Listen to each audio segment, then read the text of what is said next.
Tapi para jamaah rahimani wa rahimakumullah, kita berpindah di hadis yang ke-46.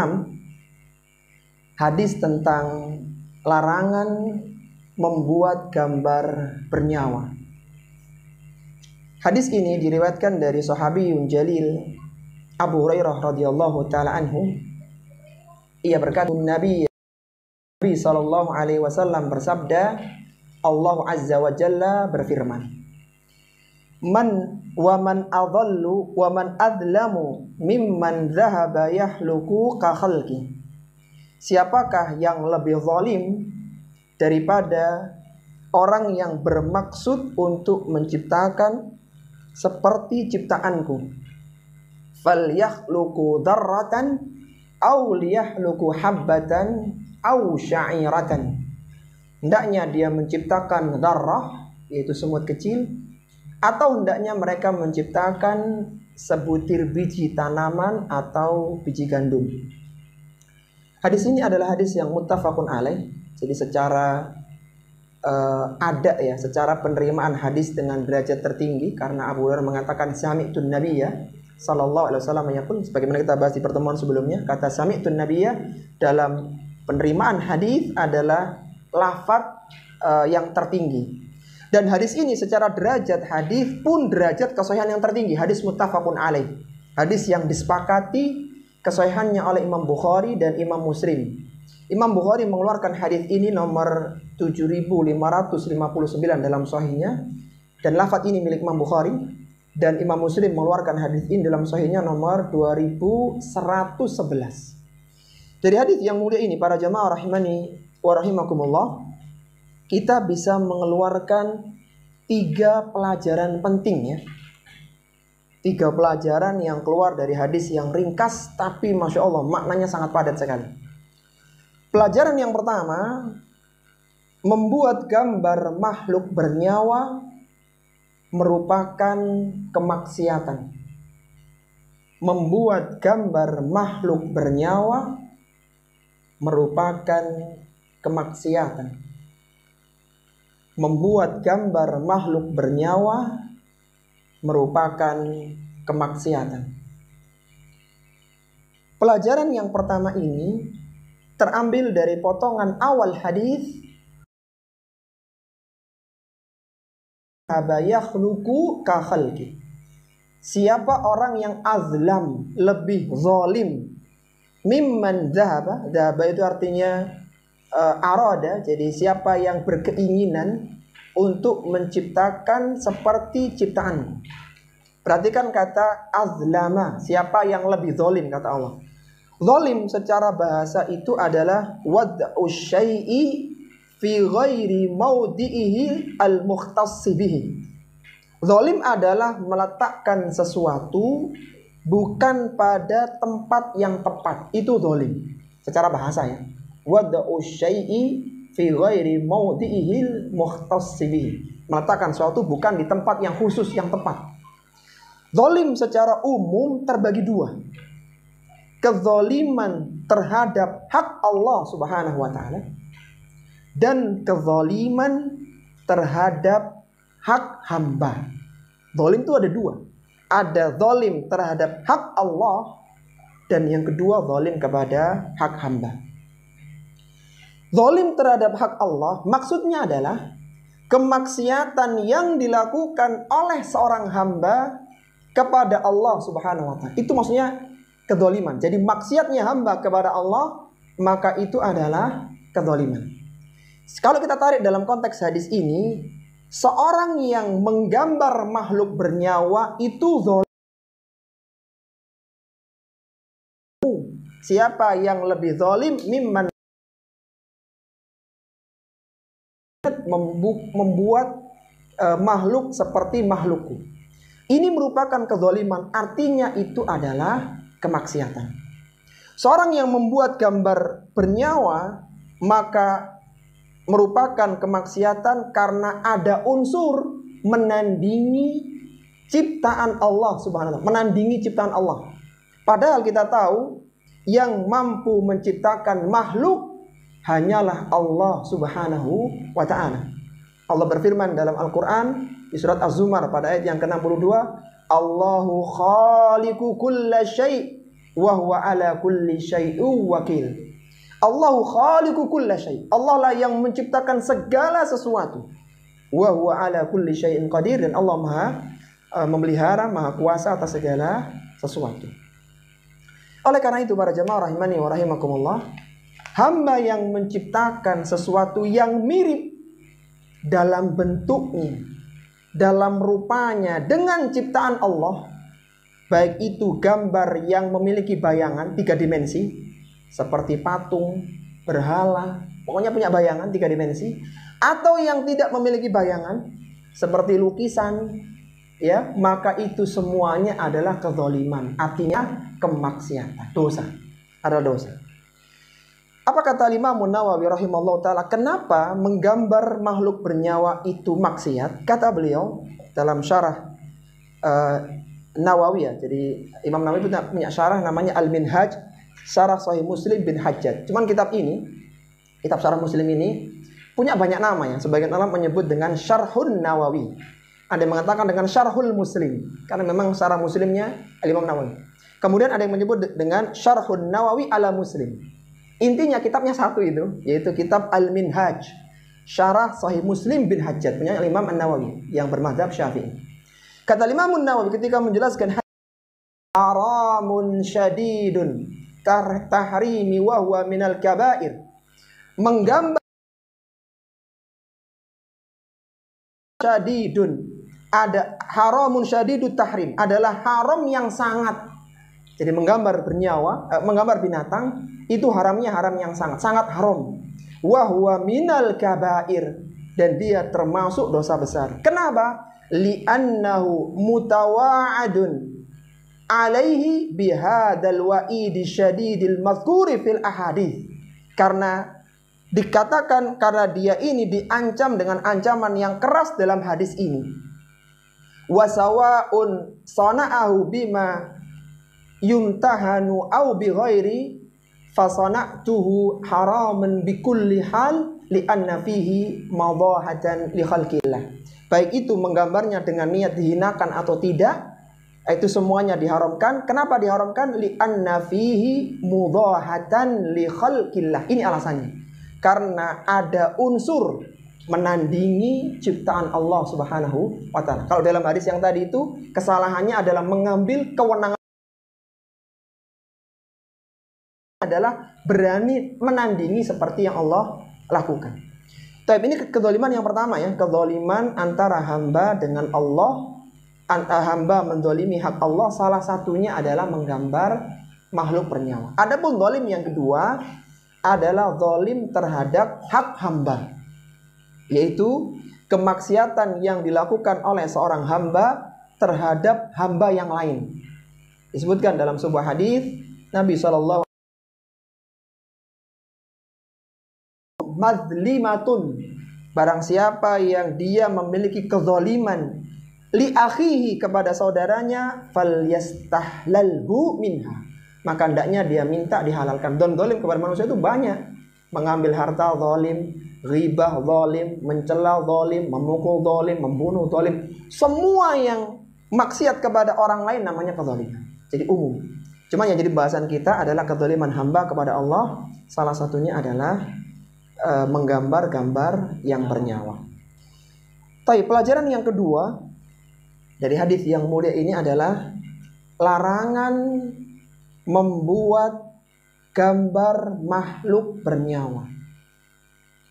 Larangan membuat gambar makhluk bernyawa. Larangan membuat gambar makhluk bernyawa. Pelajaran yang kedua ini terambil dari potongan hadis yang terakhir, karena hadisnya pendek, hanya dibagi dalam 2 bagian. Ini bagian terakhirnya.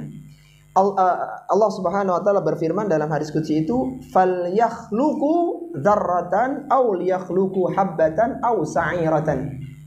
Hendaknya dia menciptakan zarrah, semut yang kecil, atau dia menciptakan sebutir biji tanaman atau biji gandum. Apa maksudnya, ya? Jadi apakah ini adalah perintah atau apa begitu. Kita akan mendapatkan keterangan tentang hal ini di riwayat yang lain yang menunjukkan kalimat falyakhluqu dzarratan aw liyakhluqu habbatan aw sa'iratan. Kalimat ini bukan untuk perintah, tetapi untuk mengingkari dan melemahkan orang yang akan membuat makhluk bernyawa. Disebutkan di riwayat yang lainnya dengan lafaz wa man azlamu mimman arada ay yakhluqu mithla khalqi. Siapa yang lebih zalim daripada orang yang berkeinginan untuk menciptakan seperti ciptaanku. Falyakhluqu dzarratan aw habbatan. Hendaknya dia menciptakan semut yang kecil atau biji. Wa qala Yahya marratan. Kemudian Yahya perawi di sini mengatakan, sami'tu Rasulullah sallallahu alaihi wasallam yaqul wa man. Nabi mengatakan siapa yang mampu menciptakan makhluk yang bernyawa. Sehingga kalimat itu bukan perintah tapi untuk melemahkan.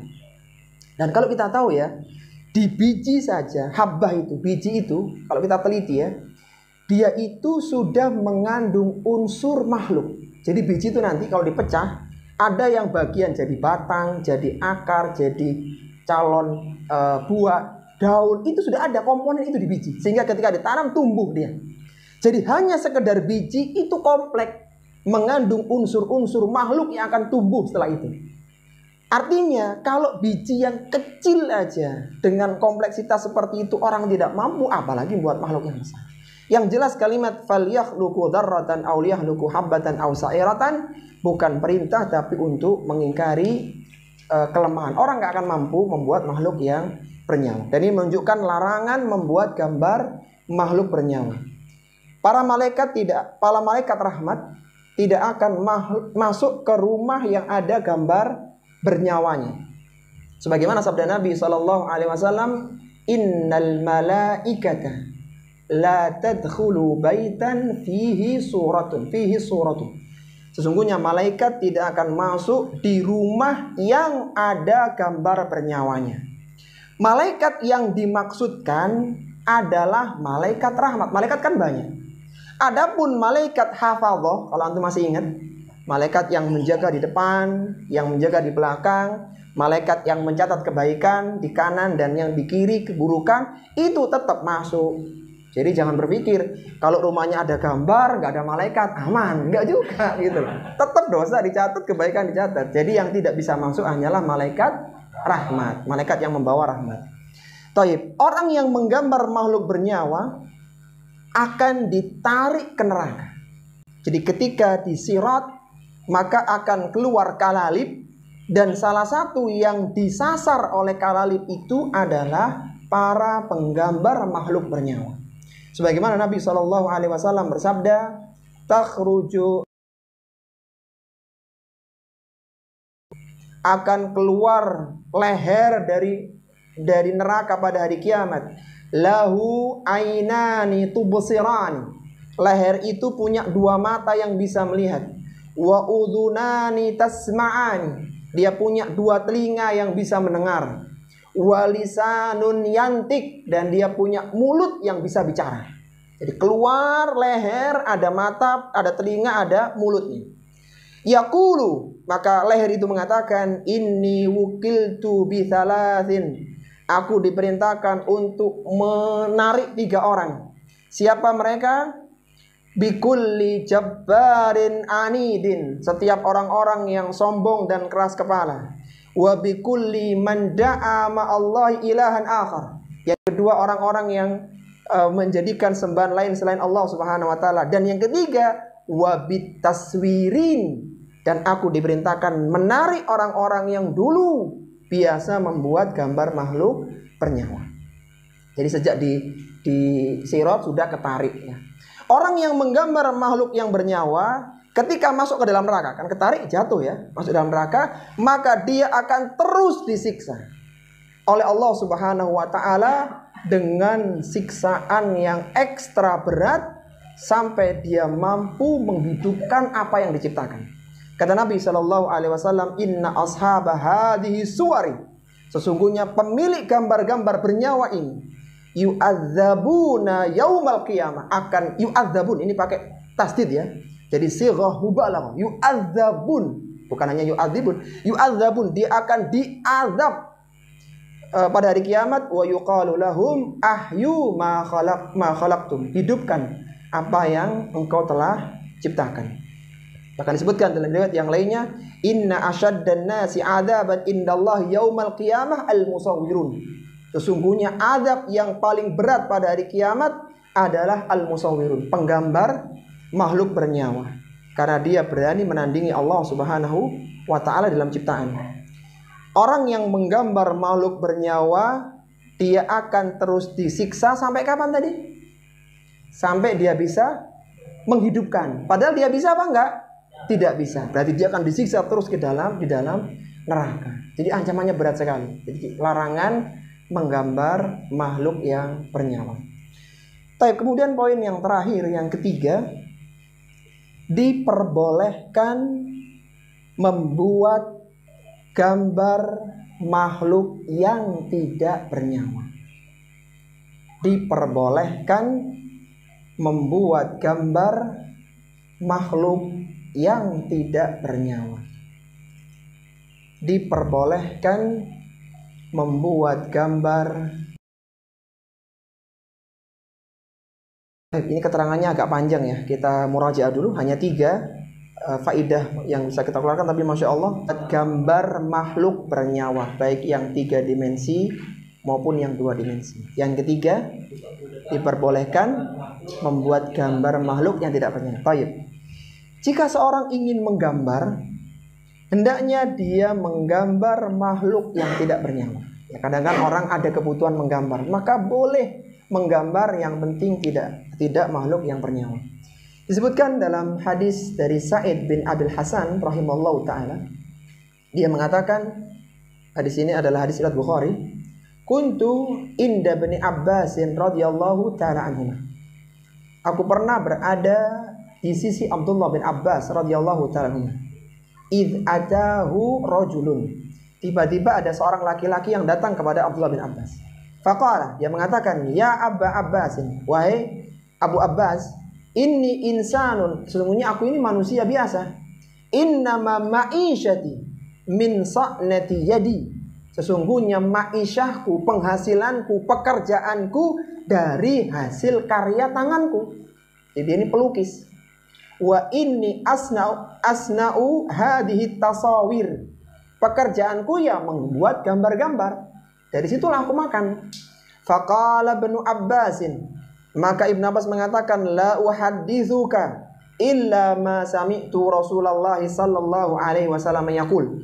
Aku tidak menyampaikan kepadamu kecuali hadis yang dulu pernah aku dengar dari Rasulullah sallallahu alaihi wasallam. Apa sabda beliau? Sami'tuhu yaqulu. Aku mendengar Nabi sallallahu alaihi wasallam bersabda, man sawwara suratan, barang siapa yang menggambar sebuah gambar, artinya gambar bernyawa, fa innallaha mu'adzibuhu hatta yanfuha fiha ruha. Allah akan mengazabnya pada hari kiamat sampai dia bisa meniupkan ruh di gambar itu. Wa laisa binafihin fiha abadan, padahal dia tidak pernah bisa memberikan ruh itu selama-lamanya. Artinya dia akan disiksa dalam neraka selama-lamanya. Farabba rajulu rabwatan syadidatan safra wajhu. Jadi mendengar hadis ini, orang itu berubah wajahnya jadi kuning pucat gitu ya. Ternyata ancamannya berat juga. Faqala, maka Abdullah bin Abbas mengatakan, waihaka, celaka engkau. In abaita, kalau engkau tidak mau, artinya kau tetap masih mau menggambar, illa antasna'a fa'alaika bihadza syajari kulli syai'in laisa fihi ruh. Kalau engkau masih mau menggambar, silakan gambar pohon atau sesuatu yang tidak ada ruhnya. Jadi boleh gambar, yang tidak boleh adalah gambar bernyawa. Apa kata Syekhul Islam Ibnu Taimiyah rahimahullahu ta'ala dalam Majmu' Fatawa? Kata beliau, fayajuzu taswiru surati syajarah, diperbolehkan menggambar pohon, wal ma'adin, dan benda-benda logam, fit thiyabi wal khintani wa nahwi dzalik, di siap ya, di baju ya, jadi baju bergambar, kemudian khintan, dinding, wa nahwi dzalik, dan juga yang semisalnya. Jadi kalau gambar tidak bernyawa maka diperbolehkan. Jadi larangannya itu bukan larangan menggambar, tapi larangan menggambar makhluk yang bernyawa. Apabila menggambar makhluk bernyawa, kalau yang tidak bernyawa kan sepakat ya, boleh gitu ya. Tapi tidak ada mata, tidak ada hidung, tidak ada mulut, tidak ada jari, ini pun diperbolehkan.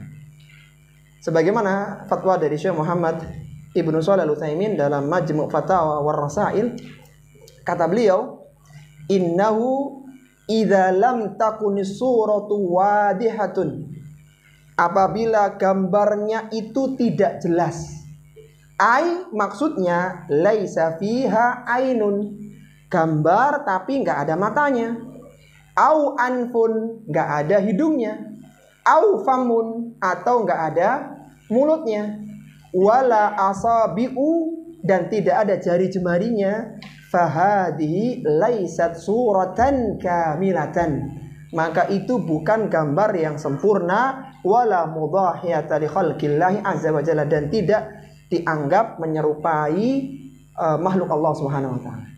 Jadi ada dua yang boleh, menggambar makhluk yang tidak bernyawa boleh, menggambar makhluk yang bernyawa yang tidak ada wajah dan jarinya pun boleh ya, boleh. Boleh yang ketiga, ini boleh yang ketiga ya. Diperbolehkan bagi anak perempuan yang belum balik bermain dengan boneka yang wajahnya tidak detail. Ini bukan poin ya, ini perincian gitu ya. Diperbolehkan bagi anak perempuan yang belum balik bermain boneka yang wajahnya tidak detail. Maksudnya tidak ada mata, tidak ada mulut, tidak ada jari jemari. Boleh, anak perempuan ya, jadi bukan anak laki-laki dan belum balik ya. Jadi kalau perempuan dewasa punya boneka raksasa ya nggak boleh ya. Mana dalilnya? Kan makhluk bernyawa itu kan ini 3 dimensi kan, boneka ya. Dalilnya adalah kejadian yang terjadi pada Ibunda Aisyah radhiyallahu taala. Kita tahu ya, Ibunda Aisyah dinikahi Nabi usia berapa? 6 tahun SD ya. Kemudian berumah tangga dengan Nabi usia 9. Baik, ada kisah ya, karena masih anak-anak, masih belum balik. Kata beliau, qadima Rasulullah sallallahu alaihi wasallam min ghazwati Tabuk au Khaybar. Suatu hari Nabi ini pulang dari perang Tabuk atau perang Khaybar. Perang Tabuk itu tahun 9 Hijriah. Perang Khaybar tahun 7 Hijriah. Ya, jadi sekitar itulah tahun 7 atau tahun 9 Hijriah. Nabi pulang dari perang Khaybar dan perang Tabuk. Wa fi sahwatihi sitrun.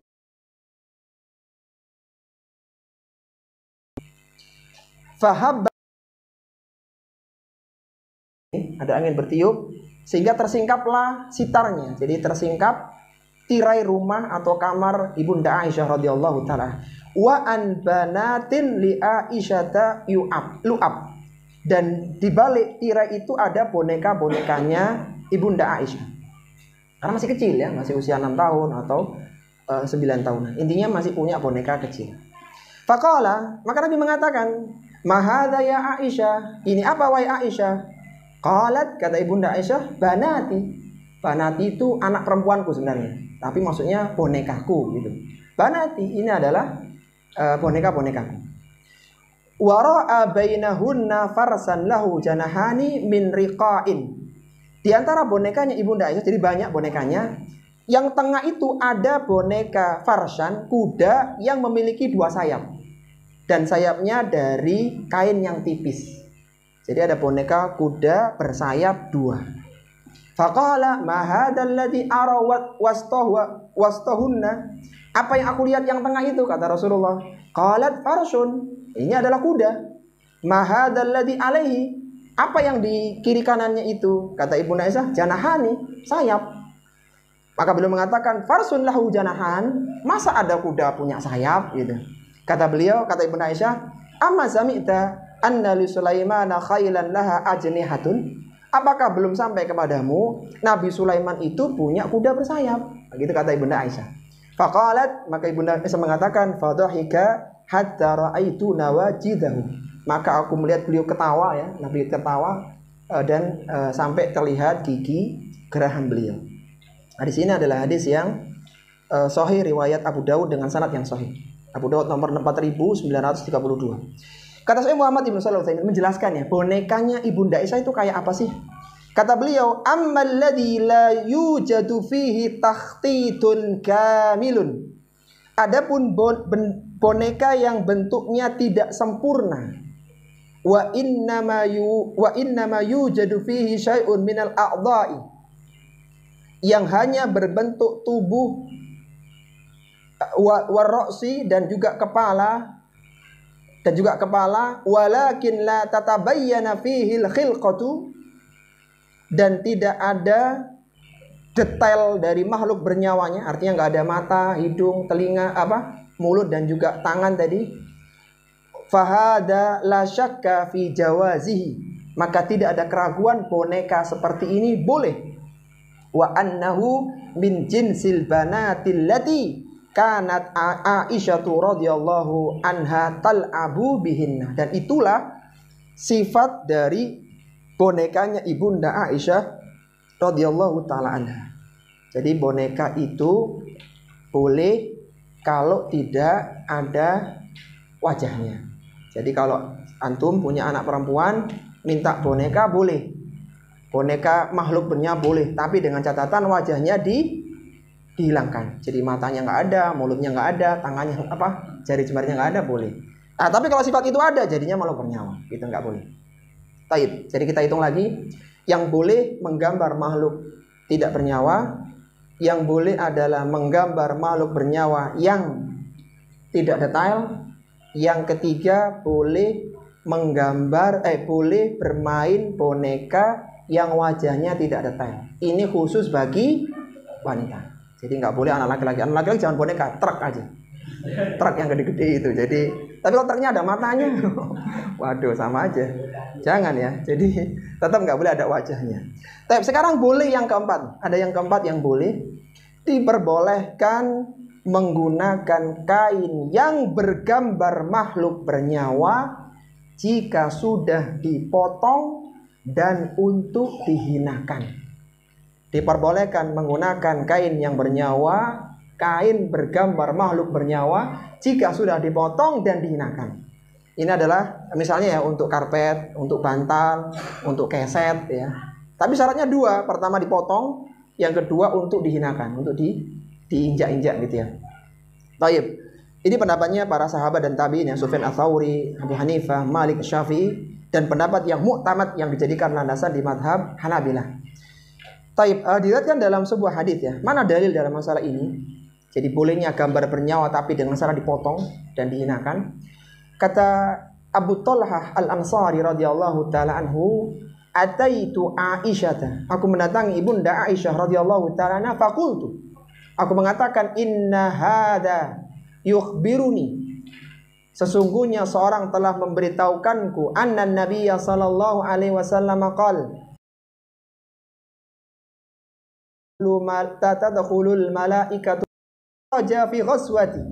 Suatu ketika Rabbi keluar untuk berperang. Fa akhadtu namaton,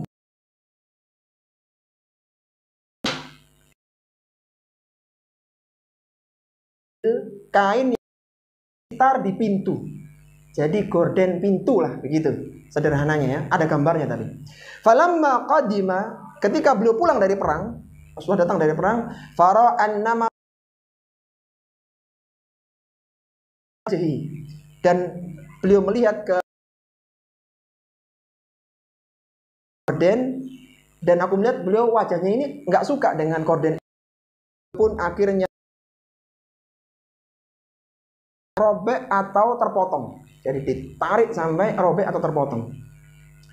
Waqala, dan mengatakan, innallaha lam ya'murna an naqsuwal hijarata wattin. Sesungguhnya kami ini tidak diperintahkan oleh Allah untuk memberi baju hijarah, yaitu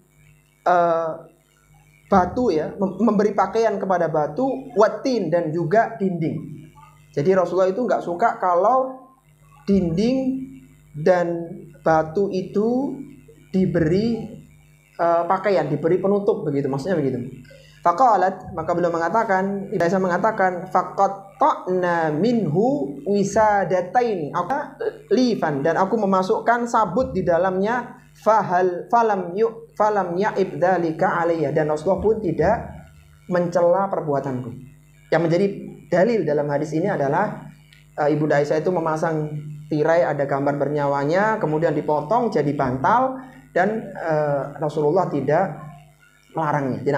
Setelah jadi bantal tidak melarang. Maka ini menjadi dalil tentang kalau gambar bernyawa itu sudah dibelah, dipotong dan dihinakan, jadi karpet, jadi keset, jadi bantal, jadi serbet ya, dan teman-temannya lah ya, pokoknya hina gitu ya.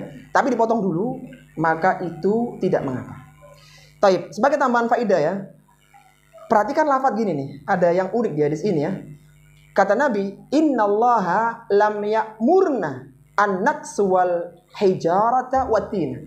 Kita tidak diperintahkan oleh Allah untuk naksuwa, untuk memberi baju kepada hijarah, batu dan juga dinding.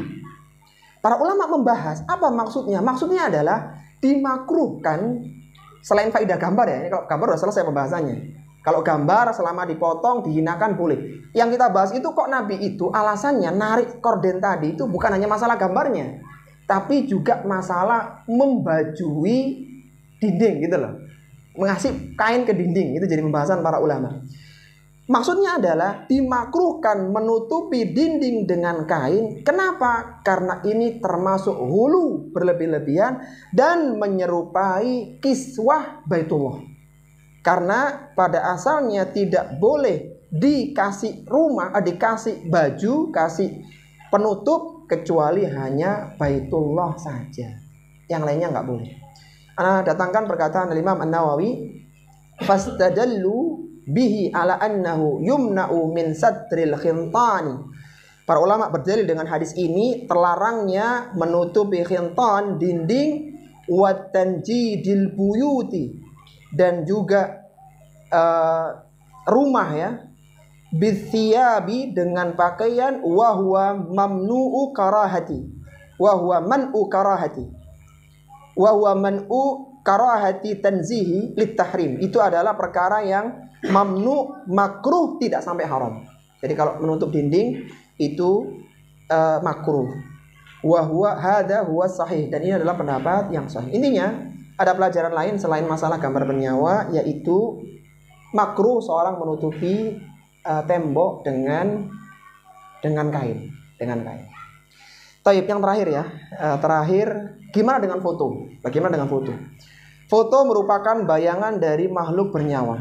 Para ulama berbeda pendapat tentang foto. Sebagian ulama bernyawa, iya, gambar bernyawa, jadi tidak boleh. Foto ini bukan menggambar, tapi hanya menyimpan bayangan. Dan ijma para ulama bolehnya gambar di cermin. Jadi kalau kita bercermin, itu gambar kita di situ tuh boleh. Gambarnya boleh, ijma mereka. Nah, foto ini yang jadi khilaf ya, apakah masuk menggambar makhluk bernyawa sehingga itu terlarang, atau foto itu masuk kita ini cuma nyermin loh, ngambil gambarnya makhluk, kita nggak gambar, cuma ngambil gambarnya makhluk bernyawa gitu. Jadi khilaf. Intinya ada yang membolehkan dengan alasan tadi, ini hanya ngambil gambar, bukan menggambar. Ada yang melarang, ya itu bagian dari menggambar gitu. Karena juga namanya taswir, surah gitu, menggambar atau gambar. Maka pendapat yang lebih berhati-hati ya dalam dua masalah ini, foto itu boleh jika diperlukan dan darurat. Karena ada khilaf ya. Seperti misalnya foto identitas. Ya kalau identitasnya nggak ada kan bahaya. Ya ngakunya laki-laki, ternyata perempuan, maksudnya ini atau sebaliknya ya. Jadi perlu ada identitas.